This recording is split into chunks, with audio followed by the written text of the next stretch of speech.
Oke, Assalamualaikum warahmatullahi wabarakatuh. Waalaikumsalam warahmatullahi wabarakatuh. How are you, students? I'm fine, Miss.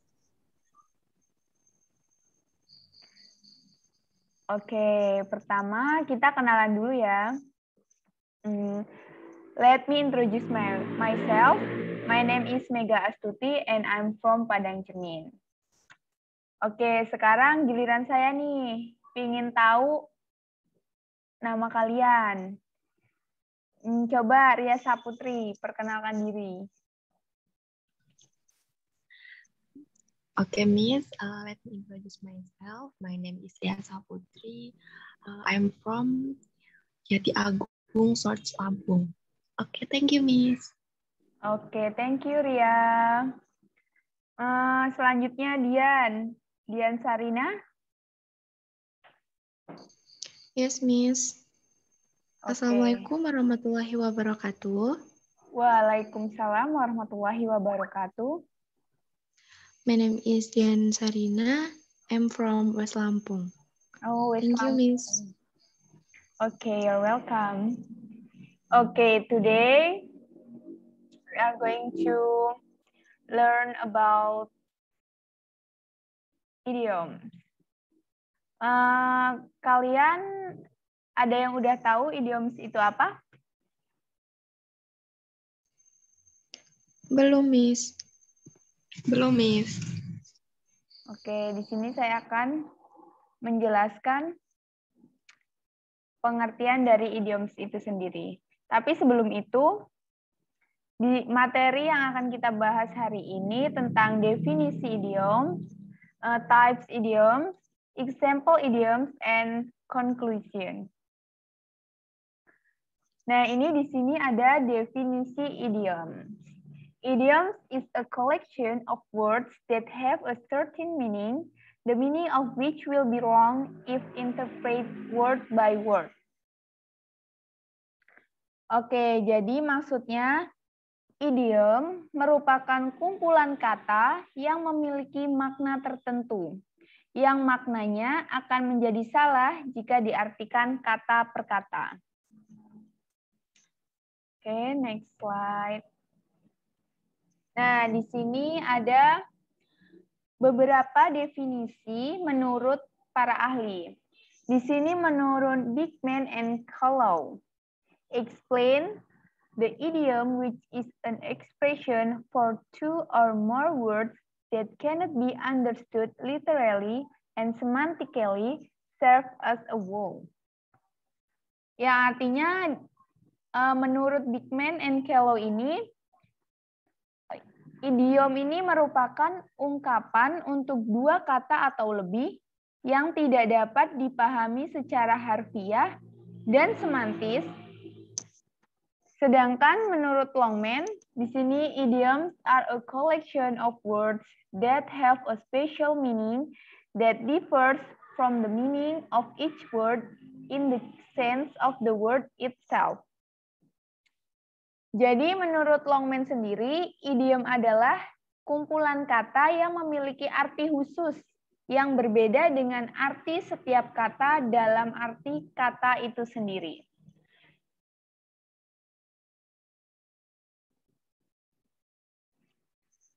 Oke, sorry. Nah, karena idiom ini nggak bisa diartiin kata per kata, jadi kita harus memahami arti keseluruhan. Jadi kita nggak bisa nih translatein satu persatu kata gitu. Nah, idiom ini merupakan hal yang perlu dipelajari lebih teliti. Karena idiom ini tidak mengikuti tata bahasa atau grammar yang baku. Dan kesulitan dari grammar ini adalah kita tidak mengetahui dengan pasti kapan sebuah idiom diucapkan secara tepat dalam sebuah situasi. Jadi kita nggak tahu nih, misalkan kita belajar lewat video YouTube. pas kita lihat film di YouTube, nah kita kan nggak tahu kapan orang itu mengucapkan idiom. Jadi kita harus lebih teliti dalam melihat video tersebut biar kita mengartikan idiom ini nggak satu persatu kata.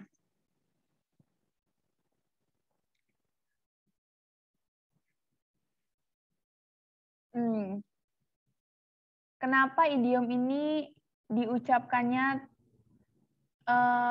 dalam situasi yang tidak tahu kapan? Karena idiom ini muncul dari keseharian yang terdapat di lingkungan para penutur asli. Jadi kita nggak tahu kan kapan idiom ini diucapkan. Jadi ya semau-maunya penutur asli itu sendiri gitu. Terus di sini kita harus memperhatikan para penutur asli atau native speaker yang mengucapkan idiom dengan cara yang terbaik. Karena kita bisa mengetahui bagaimana sebuah idiom digunakan secara tepat. Selain itu, dengan banyak membaca, menonton YouTube misalnya, dan menemukan idiom-idiom dalam sebuah artikel akan sangat membantu kecepatan kita dalam memahami idiom-idiom dalam bahasa Inggris.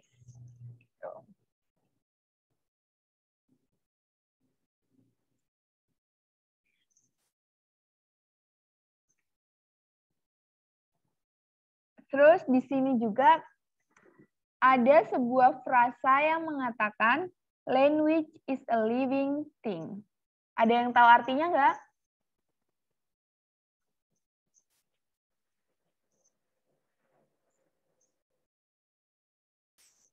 Halo, can you hear my voice? Nggak tahu, Miss.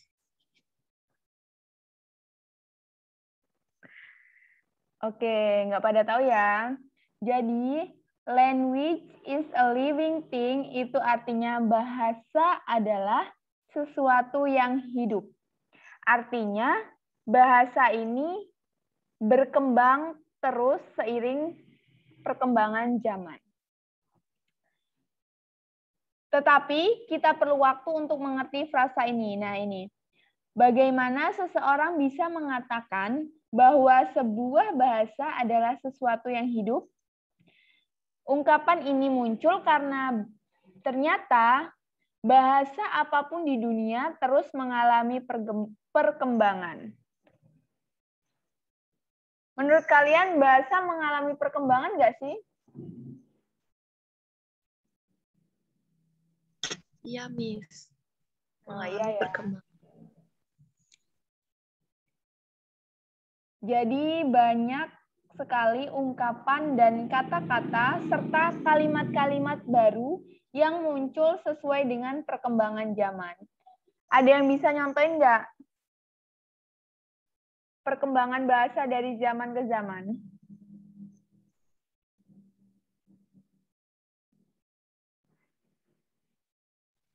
Nggak tahu, Miss. Masa sih nggak ada yang tahu? Ayo coba.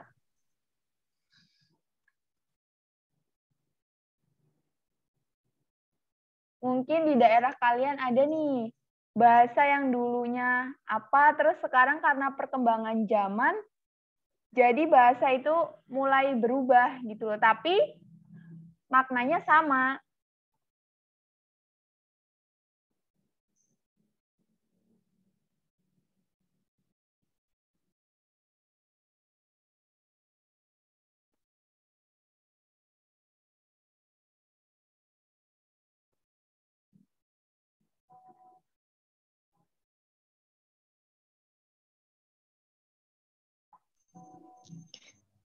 Kurang paham, Miss.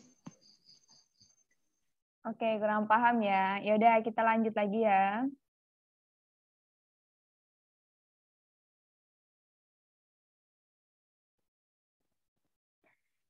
Jadi setiap zaman itu memiliki perubahannya sendiri, dan setiap perubahan yang terjadi, entah itu peristiwa, sejarah, perkembangan teknologi, dan budaya, membutuhkan sebuah bahasa untuk bisa mengekspresikannya. Contoh kayak misal nih kalian ketemu ilmuwan. Nah, ilmuwan itu otomatis menggunakan bahasa yang mudah dipahami gitu. Nah, di sini ada contoh ilmuwan kuantum membutuhkan bahasa untuk menjelaskan teorinya. Seorang ahli mesin perlu bahasa untuk menjelaskan sistem. Seorang manajer perlu bahasa untuk menyampaikan rencana-rencananya. Remaja perlu bahasa untuk mengekspresikan dunianya, dan seterusnya. Dan kosakata baru terus bermunculan sehingga language is a living thing menjadi relevan. Jadi bahasa itu terus berkembang ya seiring kemajuan zaman.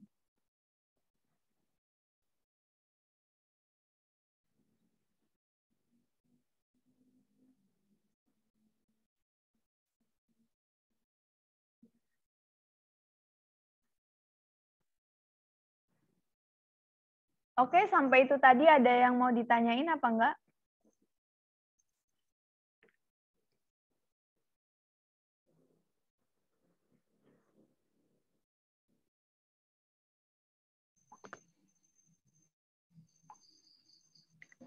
Enggak ada, Miss.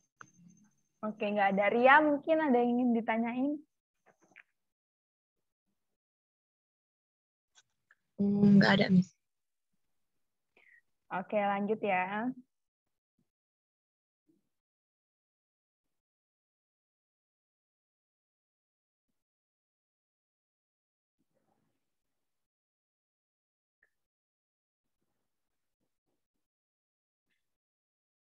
Bahasa Inggris di zaman ini memiliki kecenderungan untuk semakin idiomatis. Oleh sebab itu, mempelajari kata-kata dan aturan dasar dalam bahasa Inggris seringkali tidak cukup berguna untuk bisa digunakan dalam percakapan yang nyata. Oleh karena itu, nah kita nih sebagai pembelajar bahasa Inggris perlu terus mengetahui perkembangan bahasa yang terjadi.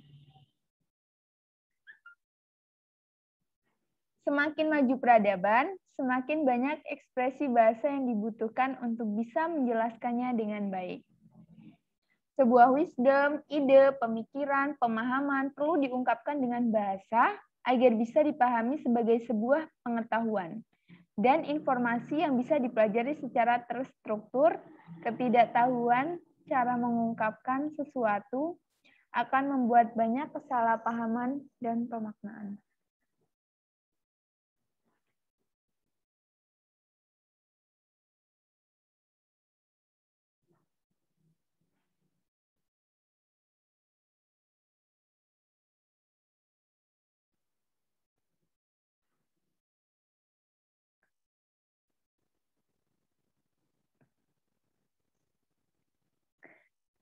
Nah, ini idiom ini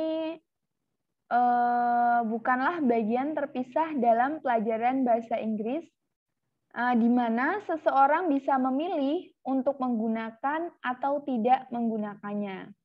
Tetapi idiom telah menjadi hal yang esensial dalam kosakata bahasa Inggris. Jadi idiom ini udah lumrah gitu digunakan dalam bahasa Inggris. Jika kita bisa memahami bahwa kosakata atau vocabulary terus akan bertambah dan berkembang, maka kita akan bisa menempatkan idiom dalam perspektif yang benar dalam proses belajar bahasa. Contohnya kalimat gini, misalnya nih, I understand but I cannot explain it. Saya mengerti, tetapi tidak bisa menjelaskannya. Nah, di sini kalian gitu nggak sih kalau belajar bahasa Inggris?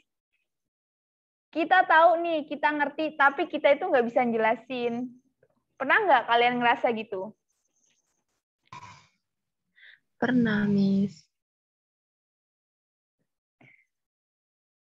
Kenapa kalian nggak bisa jelasin? Kayak misalnya kalian tahu artinya nih, tapi kalian nggak bisa jelasin gitu. Itu karena kalian nggak pede kah atau gimana? Ada yang bisa jelasin?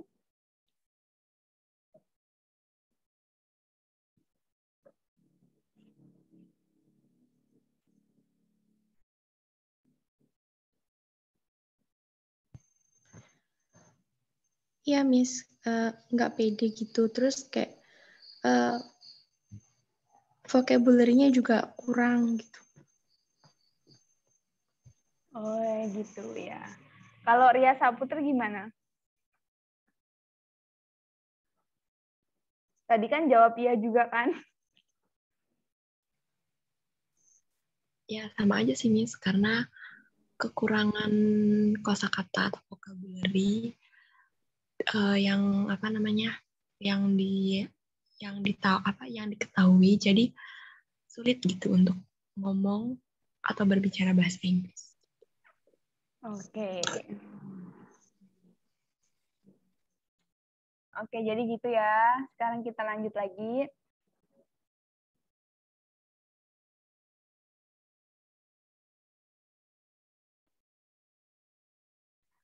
Jadi perkembangan dan perubahan ini selalu terjadi dalam kosakata bahasa Inggris. Nah, jadi kita menyadari kenyataan ini, yaitu bahwa kosakata dalam bahasa apapun akan selalu mengalami perkembangan secara terus-menerus seiring dengan bertambahnya pengetahuan.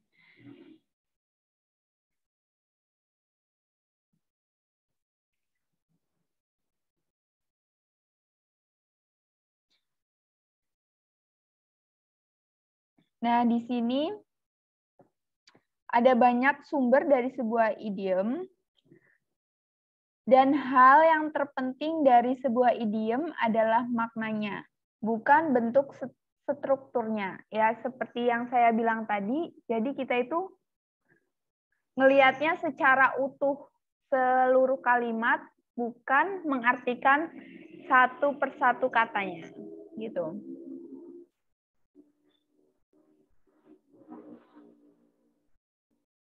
Di sini ada jenis-jenis idiom. Yang pertama,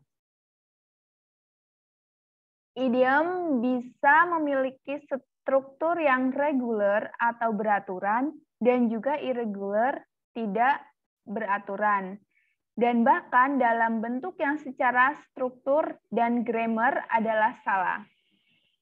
Misalnya idiom I'm good friends with him.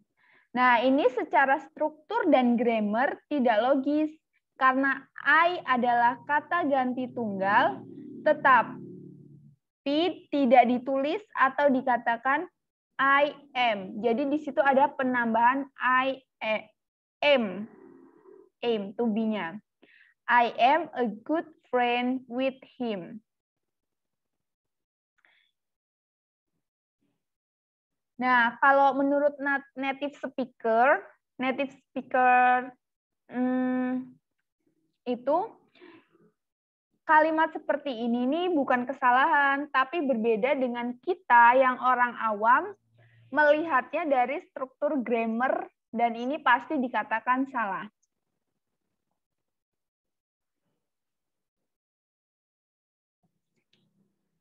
Dan selanjutnya ada juga idiom yang memiliki bentuk reguler.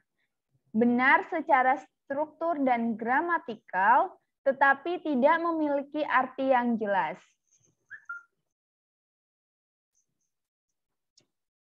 Misalnya nih, idiom to have a bee in one bonnet.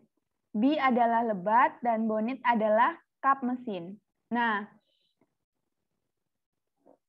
kalau menurut native speaker, idiom ini secara grammar benar, tetapi artinya sangat membingungkan. Ada yang tahu artinya?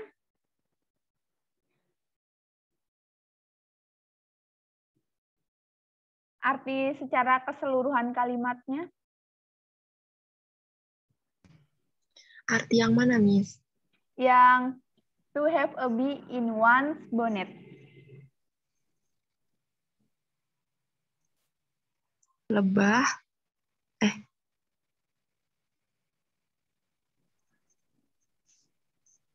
Lebah dan bonet adalah kapesin artinya.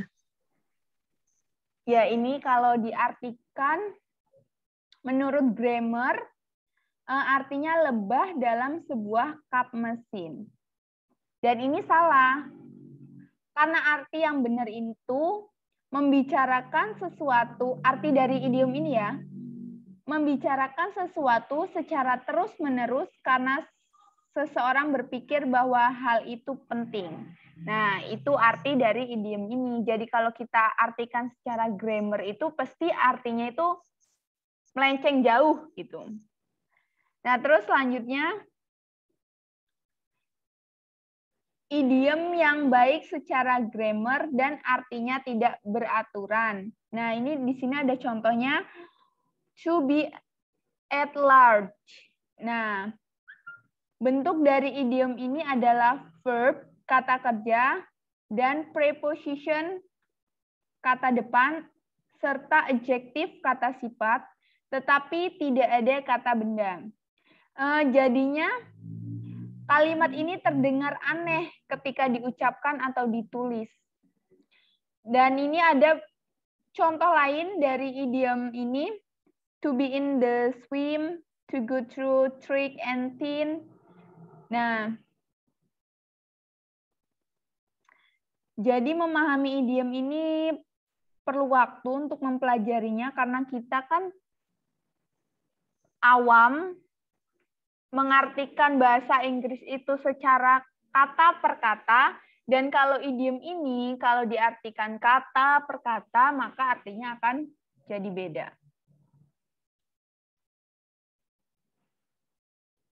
Nah, ini ada contoh idiom yang lain.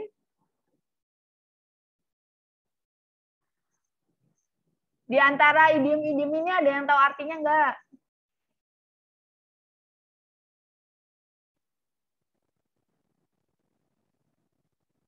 Hello students, can you hear my voice?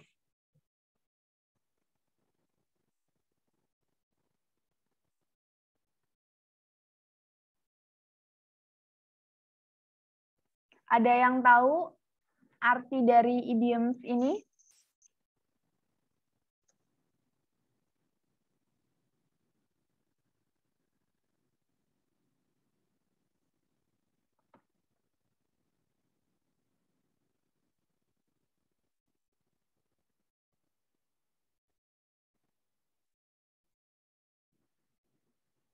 Oke, nggak ada yang tahu ya. Yang pertama, your guess is as good as mine. Yang artinya dugaanmu sama bagusnya dengan dugaanku.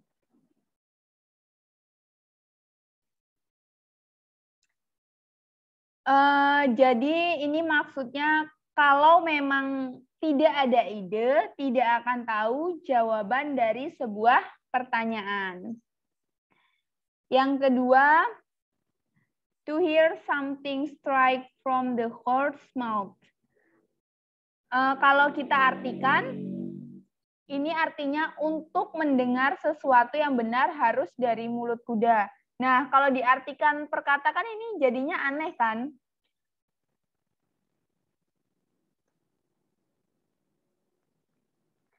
Tapi arti sebenarnya ini untuk mendapatkan suatu informasi yang benar harus diperoleh dari sumber yang benar. Yang ketiga, taste of your own medicine. Kalau diartikan, rasakan obatmu sendiri. Nah, kalau arti yang sebenarnya ini adalah sesuatu yang terjadi padamu atau dilakukan seseorang kepadamu, pernah kamu lakukan kepada orang lain. Misal nih, kalian usil sama orang lain. Nah, sudah pasti suatu saat akan diusilin balik sama orang itu. Gitu.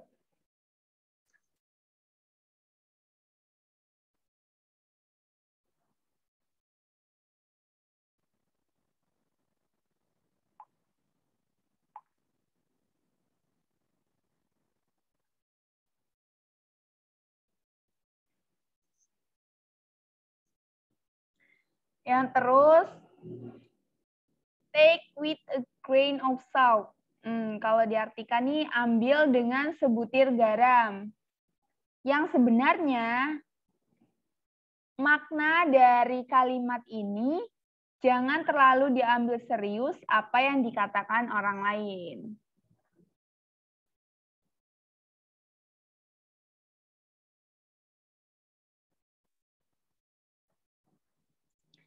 Terus ada it's not rocket science. Ini bukan rocket science. Nah, ini kalau kita artikan dalam bahasa Indonesia tuh artinya ini bukan rocket science. Nah, rocket science ini maksudnya adalah hal ini tidak sulit.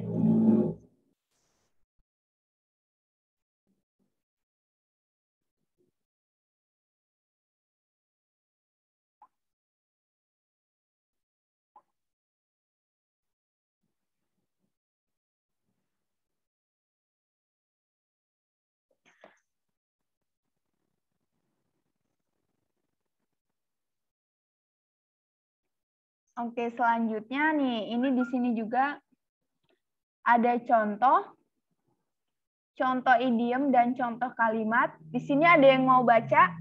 Kelihatan nggak PPT-nya?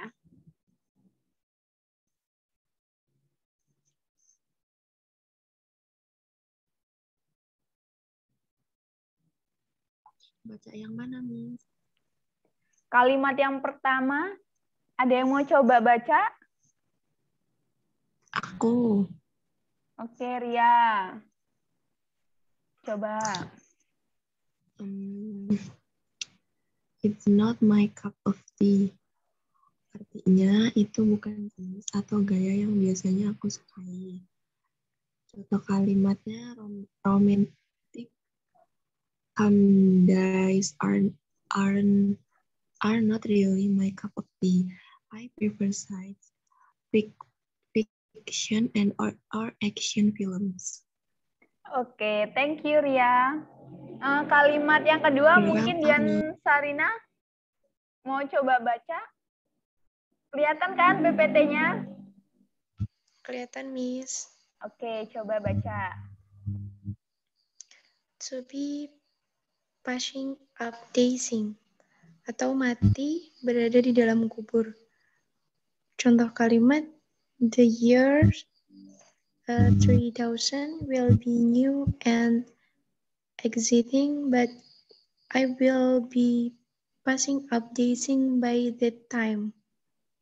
Oke, thank you. Nah, di sini ada kan contoh idiom dan artinya serta contoh kalimatnya. Jadi minggu depan tugas untuk kalian ya, saya kasih PR membuat kalimat dari idiom. Terserah idiomsnya apa, yang penting kalian buat 5 saja, tidak usah banyak-banyak. Nanti dikirimkan via grup WA. Gimana, jelas? Jelas. Oke. Jelas, Miss. Nah, di sini juga sama contoh yang seperti tadi ya. Nanti kalian bisa baca-baca lagi. Nanti PPT-nya saya share di grup WA. Oke. Itu tadi ya penjelasan tentang idiom. Oke, sampai sini ada yang mau ditanyain?